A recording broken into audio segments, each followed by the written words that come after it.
Հարգելի հայրենակիցներ, ողջունում եմ ձեզ։ Այսօր ուզում եմ խոսեմ Թուրքիայի հետ առևտրի ուղղությամբ, որովհետև գիտեք, որ Թուրքիան որոշում է կայացրել, որը ողջունել է նաև Հայաստանը, որը վերաբերվում է ուղիղ առևտրի մեկնարկին Հայաստանի հետ, եւ դա այն արդյունքն է, որը մենք ունենք այդ հարաբերությունների կայունացման գործընթացում, դրա մասին նաև տեղյակ պահեց Թուրքիայի համապատասխան արտաքին գործերի նախարարության ներկայացուցիչը, ընդ որում Հայաստանի Հանրապետությունը դա նաև ողջունել է եւ համարում են, որ սա հենց արդյունք է այն համաձայնությունների, որոնք ձեռք են բերվել արդեն վերջի տարիների ընթացքում եւ ձևավորվում է փոխվստահություն։ Արեք սկսենք նրանից, որ առևտուրը իրականում Հայաստանի եւ Թուրքիայի միջև երկար ժամանակ է գոյություն ունի, սահմանը փակ է մինչև այս պահը, բայց իրականում Թուրքիայի եւ Հայաստանի առևտուրը տեղի է ունենում Վրաստանի տարածքով։ Թուրքիայից դեպի Հայաստան գալիս է ուրեմն տարբեր ձևաչափի ուրեմն տնտեսական ապրանքներ եւ խոսք է գնում խոսքին այնպիսի ապրանքների մասին, ինչպիսին են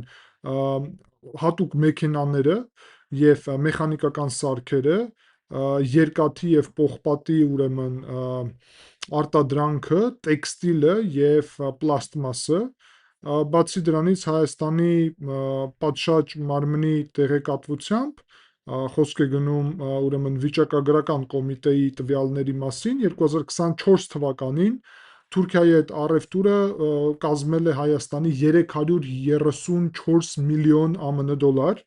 Հայաստանի արտահանումը դեպի Թուրքիա իրականում եղել է ընդհանուր առումով 0.4 միլիոն դոլար, այսինքն 400,000 դոլար, եւ դա ինչ-որ առումով տրամաբանական էր, որովհետեւ Թուրքիայի տնտեսությունը եւ Հայաստանի տնտեսությունը տարբեր ծավալի են, բայց փակ սահմանի դեպքում փաստացի Թուրքիայից գալիս է հենց դա, ինչ նույնը գալիս է Վրաստան, այսինքն մեծ առումով հենց այդ բոլոր ուղղություններով Վրաստան եկող տարբեր այդ ապրանքները այնպես էլ պետք է Վրաստանից գան Հայաստան, ուստի իրանք Թուրքիայից են գալի։ Տրամաբանական է, այսինքն Վրաստանից չի կարող գալ, որովհետեւ Վրաստանը չունի այդ տարբեր ապրանքները։ Իրականում հաճախ գրվում է, որ Վրաստանի ուղղությամբ դա ռեէքսպորտ է տեղի ունենում եւ դա գինը ավելացնում է բավականին, որովհետեւ երկու այսպիսի սահմանային գոտի է անցնում եւ պետք է ասել, որ վերջի տվյալները ասում են, որ առնվազն 40%-ը ամբողջ առևտրի Թուրքիայի եւ Հայաստանի գալիս է Վրաստանի տարածքով, իսկ զուգահեռ դրա ռեէքսպորտի պատճառով 10-15%-անոց գնաճ կա համեմատ նույն Վրաստանի հետ։ Եվ հիմա մենք կարող ենք ասել, որ իրականում այս թվականի փետրվարի 13-ին թուրքական եւ տարբեր ԶԼՄ-ները հայտնեցին, որ Թուրքիան եւ Հայաստանը համաձայնություն են եկել, որ սկսեն ուրեմն առևտուր ցամաքային օգտագործելով Վրաստանի տարածքը։ Եվ հիմա արդեն ոչ թե վրացական են դառնում, հետո Վրաստանից են գալի միանգամից Թուրքիա, եւ դա աճեցնում է գինը, այլ միանգամից գալիս է ինչպես թուրքական ապրանք, եւ դա է կարեւորագույն փոփոխությունը։ Սա փոխում է հավելյալ տուրքերի անհրաժեշտությունը եւ ի վերջո էժանացնում է շատ ավելի գինը այդ եկած տարբեր ապրանքների դեպի Հայաստան։ Եվ դա տալիս է հնարավորություն, որ ել ավելի աճի ապրանքաշրջանառությունը պետությունների միջև։ Մայիսի 12-ին երեկ Թուրքիայի պաշտոնական ներկայացուցիչ արտաքին գործերի նախարարության Օնջու Կեջելին հայտարարել է, որ կողմերը ուրեմն ամբողջությամբ ավարտել են փաստաթղթային առումով պատրաստվածությունը եւ գործունեությունը, որը վերաբերվում էր ուղիղ առևտուր սկսելու մասին, եւ սա տեղի է ունենում Թուրքիայի հետ հարաբերությունների բարելավման գործընթացների ներքո եւ գործընթաց է գնում, ակտիվություն է գնում տեխնիկական աշխատանք, որ բացվի սահմանը։ Թուրքական կողմը նաև տեղյակ է պահել, որ Ալիջան Մարգարա անցակետի ուղղությամբ շինարարական աշխատանքները 90%-ով ավարտված են եւ մոտակա ժամանակահատվածում կարելի է արդեն բացել այդ անցակետը։ Ինչպես գիտեք,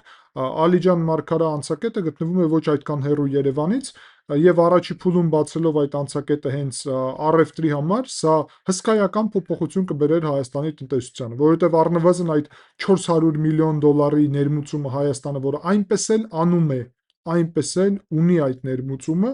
փաստացի հերիք չի, որ 10-15%-անոց հավելյալ վճարներ չեն լինի, իսկ դա նշանակում է 400 միլիոնի դեպքում 40-ից 60 միլիոն դոլար հավելյալ վճարներ Վրաստանին, բայց բացի դրանից կարևորը այն է, որ այս որոշումը կտա հնարավորություն Հայաստանին կախվածությունը նվազեցնել Վրաստանից, որովհետև նույնիսկ Թուրքիայի հետ առևտուրը, որի հետ հսկայական սահման ունենք, տեղի է ունենում Վրաստանի տարածքով, որը ել ավելի աճեցնում է կախվածությունը Վրաստանի վրա։ Պետք է ասել, որ 2025 թվականին արդեն խոսք էր գնում, որ առևտուրը իրականում ել ավելի աճել էր եւ հասել էր 700-800 միլիոն դոլար տարեկան, եթե սահմանը բացվեր։ Սահմանը չի բացվի, այսինքն մենք կարող ենք ասել, որ եթե սահմանը բացվի, ապա առևտուրը կարող է իրականում սկսի ել ավելի ակտիվանալ եւ զարգանալ։ Պետք է հաշվի առնել, որ Հայաստանը կարող է ներմուծել Թուրքիայից տարբեր բաներ իրականում, եւ դա վերաբերվում է ինչպես էլեկտրոնային սարքերին, որի ուղղությամբ Թուրքիան ունի բավականին լուրջ արտադրություն, այդպես էլ հումքին եւ ցանկության անհրաժեշտության եւ պատշաճ ստուգումների դեպքում դեղորայքին, որովհետեւ նույն Վրաստանը եվրոպական դեղորայքի ուղղությամբ գները կարողացած նվազեցնել Թուրքիայից դեղորայք ներմուծելու շնորհիվ, որովհետեւ Թուրքիան տարածաշրջանային հաբ է, հարգելիներ, արտադրման ուղղությամբ։ Տնտեսությունը ազգեր չի ճանաչում, տնտեսությունը լրիվ ուրիշ ձև է գործում իրականում եւ Թուրքիան դարել է լոգիստիկ հաբ, տարածաշրջանային արտադրության հաբ, եւ մենք այստեղ պետք է պրագմատիկ Հայաստանի շահերի հիմնվելով, բայց պրագմատիկ քայլեր անենք, որովհետեւ իհարկե ունենալ այսպիսի հարևան, դա նաեւ հնարավորություն է առևտուր անելու համար, որը կարա հզորացնի տնտեսական զարգացումը, ընդ որում Հայաստանի համար դա շատ հետաքրքիր կլիներ ելք դեպի միջերկրական ծով ստանալը։ Ելք դեպի միջերկրական ծով եւ ցամաքով ելք դեպի Եվրոպա նշանակում է փաստացի Հայաստանի Հանրապետության համար հսկայական զարգացման ուղիներ եւ ճանապարհներ բացել։ Միջերկրական ծովից բացվում է ամբողջ Եվրոպայի եւ Հյուսիսային Աֆրիկայի մերձավոր արևելքի ուղղությամբ մատակարարումների հնարավորություն։ Ելք դեպի Եվրոպա Թուրքիայի տարածքով միանգամից ամբողջ եվրոպական մայրցամաքն է բացում։ Նաեւ ելք դեպի Սև ծով, եթե Վրաստանի ուղղությամբ այդ հարցում լինեն խնդիրներ։ Պետք է ասել, որ դա առաջի հերթին նվազեցնում է Վրաստանի կախվածությունը, նվազեցնում է գինը եւ բացում է Հայաստանի համար ճանապարհներ դեպի Եվրոպա, Մերձավոր Արևելք, դեպի միջերկրական ծով, ինչը հիանալի հնարավորություն է։ Բացի դրանից պետք է ասել, որ այստեղ կարելի է ստեղծել այնպիսի միջանցքներ լոգիստիկ, որոնք կարող են ապահովել այդ մատակարարման ուղիները, խոսքին Հայաստան Եվրոպա միջանցք, Հայաստան միջերկրական ծով միջանցք, Հայաստան Սև ծով միջանցք։ Ընդ որում ես այստեղ Հոպայի միջանցքի մասին խոսում եի, դա շատ կարևոր է, Հայաստանը կարող է դեպի Հոպա նավահանգիստ ստանա նաև հնարավորություն, որտեղ որ հարյուրավոր հազար հայ է ապրում այս պահի դրությամբ էլ, Համշենի հայերը, եւ Հայաստանի այդտեղ կապը տնտեսական եւ ներգրավվածությունը հսկայական ազդեցություն կունենար տեղի հայ համայնքի նաև զարգացման եւ գործունեության վրա։ Ես համարում եմ, որ դա նաև բավականին հետաքրքիր ուղղություն է։ Ընդհանուր առումով կարելի է ասել, որ այսօրվա պայծրությամբ մինչև 400 միլիոն դոլար է առևտուրը, բայց կարող է հասնել սահմանը բացելուց հետո 1 միլիարդ դոլարի այդ առևտուրը, կարա աճել ուրեմն իհարկե զբոսաշրջությունը երկու ուղղությամբ, ընդ որում ես համոզված եմ, որ շատերը մեզանից կուզենան եւ Հայաստանի քաղաքացիներից կուզենան մեկնել ուրեմն Թուրքիայի տարածք, այն հատվածները պատմականորեն, որտեղ որ մենք բնակվել ենք, մեր տարբեր պատմական բնակավայրեր եւ այլն, ինչը իհարկե սահմանը որ փակ է ավելի բարդ է անել դա ոչ միայն ֆիզիկապես, այլ նաև հոգեբանական առումով։ Եվ դրան էլ կարա օգնի, բացի դրանից շինարարական ուղղությամբ Թուրքիան հսկայական արտադրության ծավալներ ունի, որը կարա օգտակար լինի Հայաստանի համար, ինչպես նաև ընդհանուր առումով Թուրքիան էլ հետաքրքրված է, որ իր ամենը այդ արևելյան հատվածներում տնտեսական ակտիվությունը շատ ցածր է Հայաստանի հետ սահմանը փակ պահելու դրությամբ, եւ այդ մարդիկ էլ կարող են Հայաստանի հետ ներգրավել տարբեր առևտրային գործընթացներում, ուրեմն ինչ-որ բան վաճառել Հայաստանում, ինչ-որ բան ներմուծել Հայաստանից եւ այլն, այսինքն Թուրքիան այդ ուղղությունին էլ է նայում։ Բացի դրանից պետք է ասել, որ Թուրքիայում, այո, հույս ունեն, որ Կարսում եւ Իգդիրում իրավիճակը կփոխվի Հայաստանի սահմանը բացելուց հետո, եւ շատերը նաեւ ակնկալում են դա տնտեսական համատեքստում։ Բացի դրանից ավելի մեծ շրջանակում սա պետք է իհարկե դիտարկել, որ TRIP ծրագրի ուղղությամբ երկաթուղին, որովհետև Ռուբեն Ռուբինյանը ասաց, որ նաև երկաթուղին է նախատեսվում իհարկե բացվել, այդ աշխատանքները տարվում են, խոսք է գնում Գյումրի-Կարս երկաթուղու մասին, այսինքն Մարգարա Ալիջան անցակետը բացվի եւ Գյումրի-Կարս երկաթուղին բացվի, մենք միանգամից ստանում ենք երկաթուղային կապ թուրքական երկաթուղու հետ եւ դա շատ կարևոր բավականին հարց է, որովհետև տեսեք, ուզում եմ դա էլ ձեզ ներկայացնեմ, որ Գյումրի-Կարսով միանգամից ստանում ենք հնարավորություն Էրզրում հասնել դեպի Էրզրում եւ հետո ուրեմն Երզինջան կամ Երզնկա, այդտեղից կարելի է հասնել արդեն մինչև եւ հետո արդեն միանում է իրականում Սիվասին եւ կարելի է դեպի Սամսուն հասնել կամ այդտեղից հանգիստ արդեն Անկարա եւ մինչև Ստամբուլ եւ Եվրոպա կարելի է հասնել մինչև Իզմիր, մինչև Ադանա, մինչև Դիարբակիր, այսինքն Գյումրի-Կարսի ուղղությամբ մենք փաստացի ստանում ենք հսկայական այսպիսի լոգիստիկ ուղի, որը ամբողջ թուրքական երկաթուղու հետ երկաթուղին կապում է։ Իհարկե այս ուղղությամբ ես համարում եմ, որ Հայաստանը պետք է շատ կարևոր քայլեր անի երկաթուղին կառավարման առումով, պետք է կոնստիտուցիոն պայմանագիրը ավարտվի եւ Հայաստանը ինքը կառավարի մեր երկաթուղին, դա կտա էլ ավելի ինքնիշխանություն Հայաստանին եւ այս գործընթացներում ես նորից ասել եմ եւ նորից կշարունակեմ իհարկե ասել հարգելի այնակիցներ, որ շատ կարեւոր է Հայաստանի քաղաքացիները գիտակցեն, որ մի կողմից սա բացում է հնարավորություններ, մյուս կողմից բացում է ռիսկեր եւ սպառնալիքներ, մարտահրավերներ տարբեր։ Մեր պատասխանը սրան պետք է լինի էլ ավելի համախմբում ազգային, էլ ավելի միասնություն, էլ ավելի զգոն լինելը, զգուշ լինելը եւ իհարկե պատշաճ, ես դա ասել եմ նաեւ Հայաստանի քաղաքացիները պետք է կոորդինացնեն իրենց գործունեությունները պատշաճ մարմինների հետ, պատշաճ անհրաժեշտության դեպքում, որովհետեւ ակնհայտ է, որ բաց սահմանի դեպքում Թուրքիայի հատուկ ծառայությունների գործունեության ցանկությունը նաեւ կաճի, ինչպես նաեւ զուգահեռ բոլոր, դա նորմալ է։ Հարցը նրանում է, որ մենք պետք է էլ ավելի գիտակցենք այդ կապերի ինչպես հնարավորությունը, այդպես էլ վտանգները, եւ ասեմ ձեզ, որ վերջի ժամանակահատվածում կարելի ասել հենց Թուրքիայում էլ մթնոլորտը իրականում փոխված է հայերի հանդեպ, ես դա գիտեմ տարբեր իրարից անկախ աղբյուրներից, անկախ ոչ թե թուրքական աղբյուրներից, այդ թվում հայերից, ով լինում են Թուրքիայում, ընդ որում ասեմ ձեզ, որ Վրաստանի հայերը լինում են Թուրքիայում, Վրաստանի հայերը Վրաստանի քաղաքացի են, տարբեր պատճառներով, ընդ որում, տարբեր, այդ թվում Վրաստանի պետական ծառայողները, հայերը, լինում են Թուրքիայում, եւ մենք գիտենք ինչպես է մոտեցումները մթնոլորտ հայերի հանդեպ։ Ասեմ ձեզ, որ իրար էլ մոտել չի Թուրքիայում եւ կներեք Ադրբեջանում մոտեցումները։ Այսինքն Թուրքիայում շատ ավելի բարիդրացիական են վերաբերվում հանրությունը եւ նույնիսկ պետական գործիչները հայերին։ Ընդ որում Ադրբեջանում էլ է սկսվում այդ դրական վերաբերմունքը եւ դա բավականին կարեւոր է, այսինքն մենք սա ունենք ինչպես հնարավորություն հիմա։ Իհարկե շատ կարեւոր է, որ տեղի արտադրողների համար Հայաստանում կարող ստեղծվել խնդիրներ, որովհետեւ Թուրքիայի արտադրության ծավալը շատ մեծ է, բայց 1 րոպե մտածենք, Վրաստանով նույն ամենը գալիս է։ Եվ տարբերությունը ինչու՞մ է այդ 10-15% գնի մեջ է տարբերությունը, ծավալի մեջ կարող է լինի տարբերությունը, այո, կարող է լինի եւ այդտեղ իհարկե պետք է շատ կարեւոր է, որ հայկական շուկան ամեն դեպքում լինի վերահսկված իշխանությունների կողմից պատշաճ տնտեսական գործունեության հետևանքով, այսինքն անկառավարելի իրավիճակը չպետք է լինի, բայց ամեն դեպքում շուկան պետք է ադապտացվի եւ կա եւս տարբեր տրամաբանական հարցեր։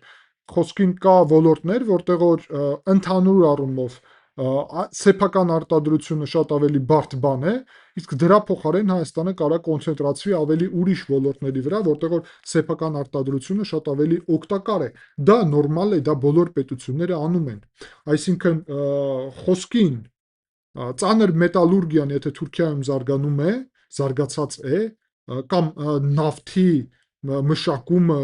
Իրանում զարգացած է, Հայաստանը չունի անհրաժեշտություն զարգացնել մեկը եւ մյուսը Հայաստանի տարածքում մեծ ծավալներով։ Հայաստանը դրա փոխարեն IT ոլորտը կարող զարգացնել, որը մեկ մարդու վրա տալիս է շատ ավելի շատ տնտեսական արդյունք ի վերջո, քան որևէ ուրիշ ոլորտը, հատկապես գյուղատնտեսությունը։ Այսինքն մենք պետք է հաշվի առնելով, որ մենք քիչ ենք քանակով, եւ դա շատ կարեւոր է, որովհետեւ կա տնտեսության մեջ այսպիսի գաղափարներ, որ պետության ուրեմն բնակչության նաև քանակիցը եւ տարածքի քանակիցը կախված տնտեսական հնարավորությունները, այսինքն 80 միլիոնանոց Թուրքիան լրիվ ուրիշ համատեքստ ունի արտադրության, Ադրբեջանը չունի դա։ 10 միլիոն են, ադրբեջանցիք 11, դա չունեն, որովհետեւ 10 միլիոնանոց տնտեսությունը լրիվ ուրիշ բան է, 3-4 միլիոնանոցը Վրաստան-Հայաստան դեպքում լրիվ ուրիշ բան է, 80 միլիոնանոցը դա է ուրիշ, դա միջին տնտեսություն է արդեն, նման Ֆրանսիայի, նման Գերմանիայի եւ այլն, եւ դրան ավելանում է խոշորագույն տնտեսությունները։ Ամերիկայի 350 միլիոն բարձր տեխնոլոգիական, Եվրոպական միության 500 միլիոն բարձր տեխնոլոգիական, Չինաստանի 1.3 միլիարդ մարդ բարձր տեխնոլոգիական, բայց ավելի արտադրության վրա հիմնված, բայց դեռ շատ հետընկած շատ հարցերում, բայց աճող, Հնդկաստանի 1.5 միլիարդ, որը տեխնոլոգիականը նոր է ընդունում, բայց դրա պատճառով աղքատությունը բավականին բարձր է, եւ կան խոշոր տնտեսություններ, բայց որոնք շատ են կախված մեկ ոլորտից խոսքին, դա Պակիստանն է խոսքին, վառ օրինակ 200-ից ավել միլիոն բնակիչ, բայց տեքստիլի վրա կախվածություն եւ մի քանի ոլորտի վրա բերում է շատ ծանր իրավիճակին, այսինքն Պակիստանը փոքր պետություն է, ընդ որում 200 միլիոնի համար։ Ռուսաստանում 200 միլիոն չի ապրում, 140 միլիոն է ապրում, հսկայական տարածք է։ Բանգլադեշը ավելի մեծ է բնակչությամբ, քան Ռուսաստանը, որը ունի աննախադեպ, հսկայական ուրեմն տարածքներ եւ այլն։ Այսինքն շատ կարեւոր է գիտակցել, որ Հայաստանը այստեղ պետք է ճիշտ տնտեսական քաղաքականություն ձևավորի եւ ես համարում եմ, որ այս գործընթացներում պատշաճ մարմինները պետք է անպայման ճիշտ ռազմավարություն ձևավորեն։ Քաղաքական առումով իհարկե շատ կարևոր է, որ չձևավորվի կախվածություն, բայց միևնույն ժամանակ լինի փոխկախվածություն, նրա համար եւ TRIP-ը դրա հնարավորությունը տալիս է, որ մեր դեմ չլինի օգտագործված այդ տարբեր միջոցները։ Վրաստանը հենց դրա շնորհիվ երկար տարիների ժամանակ ընթացքում կարողացել է Թուրքիայի եւ Ադրբեջանի հետ բալանսավորել հարաբերությունները։ Իհարկե պետք է հասկանալ, որ սահմանի բացումը բերելու է ել ավելի խաղաղ իրավիճակին, ել ավելի մեծ կայունությանը, բերելու է նաեւ նրան, որ կամաց, բայց հանրությունների վստահությունը սկսելու է աճել, ինչը նաև ընդհանուր առումով դրական է, բայց ներքին առումով ոստիկանության գործունեությունը, ներքին գործերի նախարարության շատ կարևոր են, իհարկե, ինչպես նաև պատշաճ անվտանգային մարմինների, ազգային անվտանգության ծառայության եւ այլն, որ կարողանան կանխել որևէ սպառնալիքներ Հայաստանի Հանրապետության ինքնիշխանությանը, տարածքային ամբողջականությանը եւ քաղաքացիներին այս ուղղությամբ, որը կարող է գալ։ Ընդհանուր առումով ես գնահատում եմ սա դրական, գնահատում եմ շատ կարևոր եւ համարում եմ, որ Հայաստանի տնտեսական դիվերսիֆիկացումը, կախվածությունների նվազումը, այդ թվում Վրաստանից, որը այսօր Ռուսաստանից այդքան կախված է, շատ եւ շատ կարևոր է։ Ես բազում ամիսներ, տարիներ վերջի սրա մասին խոսում էի, հասկանալով ռիսկերը Վրաստանի ուղղությամբ եւ ուստի ակնհայտ է, որ սա որ տեղի է ունենում, ես կարծում եմ, սա Հայաստանի ինքնիշխանությանը օգնում է։ Կներեք, բայց այստեղ պետք է ֆիքսեն, սա կախվածության մասին չէ։ Այսինքն ով մտածում է, որ սա կախվածության մասին է, սխալվում է, սա կախվածության մասին չէ։ Սա նրա մասին է, որ կախվածությունների միակ այլընտրանքը ոչ թե կախվածություն չունենալն է 21-րդ դարում, դա հնարավոր չէ, այլ կախվածությունները դիվերսիֆիկացնելն է հնարավոր։ Չկա առանց կախվածության այսօր պետություն։ Մենակ Հյուսիսային Կորեան է, էլ Չինաստանից է կախված։ Այսինքն դիվերսիֆիկացում պետք է տեղի ունենա կախվածությունների։ Մենակ Թուրքիայից կախվածություն չի կարելի, մենակ Ադրբեջանից չի կարելի, մենակ Վրաստանից չի կարելի, մենակ Իրանից չի կարելի, մենակ Ռուսաստանից չի կարելի, մենակ Եվրոպայից, Ամերիկայից չի կարելի, մենակ Հնդկաստանից չի կարելի, մենակ ուրիշ պետություններից չի կարելի։ Այսինքն պետք է բալանսավորես եւ Թուրքիան այդտեղ կարող է խաղալ այդ բալանսավորի դերը, ընդ որում ոչ միայն հենց Թուրքիան, այլ Թուրքիայի միջոցով, չմոռանաք, մենք Թուրքիայով ստանում ենք ճանապարհ դեպի տարբեր հատվածներ աշխարհի՝ Սև ծով, Մինչերկրական ծով, Եվրոպա, Մերձավոր Արևելք, Աֆրիկա։ Հիանալի հնարավորություններ են իմ պատկերացումով։ Հարգելի հայրենակիցներ, շատ շնորհակալ եմ ձեզ ուշադրության համար։ Անպայման լայքեք այս վերլուծությունը, բաժանորդագրվեք, ուրեմն գրեք ձեր մեկնաբանությունները, միշտ կարդում եմ, արձագանքում եմ, նաև անպայման, եթե ուզում եք աջակցել ալիքին, դարձեք ալիքի անդամ այստեղ YouTube-ում կամ Patreon էջի վրա, կամ կարող եք ուղիղ աջակցել ալիքին PayPal-ի միջոցով, այս հղումները կլինեն առաջի մեկնաբանությունում, ինչպես նաև նկարագրությունում։ Ես շատ շնորհակալ եմ բոլոր նրանց, ով աջակցում են ալիքի գործունեությանը։ Կհանդիպենք, ցտեսություն։